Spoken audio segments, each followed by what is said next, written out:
তো আজকে বানাবো বিউলির ডালের বড়া, যেটা আমরা সাউথ ইন্ডিয়ানে খাই বড়া সাম্বার, ওই হচ্ছে বড়া।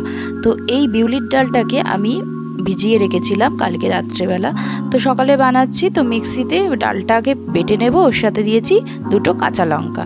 তো দেখো একদম মানে টাইট টাইট করে বেটে নেব।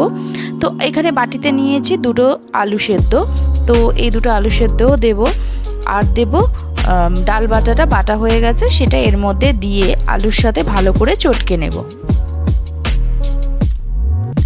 আর এর মধ্যে দেব 2 চামচ চালের গুঁড়ো। তো এটা বাইন্ডিংয়ের জন্য দিচ্ছি, যেন ভালো গোল হয় সেই জন্য দিচ্ছি। বড়া খেতে আমার খুবই ভালো লাগে, ইডলি সাম্বার এগুলোও ভালো লাগে।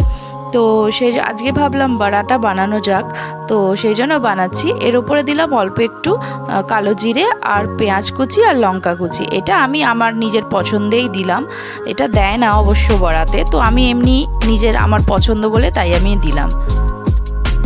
তো এরকম করে শক্ত শক্ত করে মেখে এরকম গোল করে নিতে হবে। তো দেখো আমি একটা প্রথমে ট্রাই করে দেখছিলাম যে কীরকম হয়, গোল হয় নাকি। তো দেখলাম হ্যাঁ ভালোই গোল হচ্ছে। তো এটাকে কি করে করবে, এটা ছাঁকতির পেছনে ভালো করে ছাঁকতিটায় তেল লাগিয়ে তার মধ্যে ওই দিয়ে ডোটা দিয়ে গোল করে মাঝখানে আঙুল দিয়ে এরকম ফুটো করে নেবে, তাহলে ওই শেপের চলে আসবে।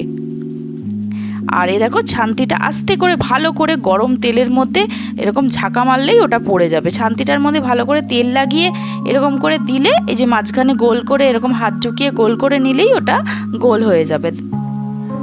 তো এরকম লাল লাল করে আমি বড়াগুলো ভেজে নিচ্ছি।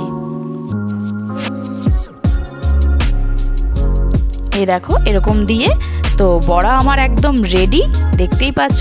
এর মধ্যে 2টো জিনিসই মিস, নারকেলের চাটনি আর সাম্বার, এই 2টো থাকলেই একদম ফাটাফাটি লাগতো।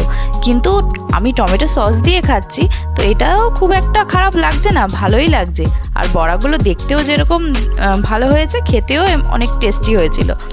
তো চলো, এই মানে ভিডিওটা তোমাদের ভালো লাগলে অবশ্যই একটা লাইক করে দিও। Tata, bye bye.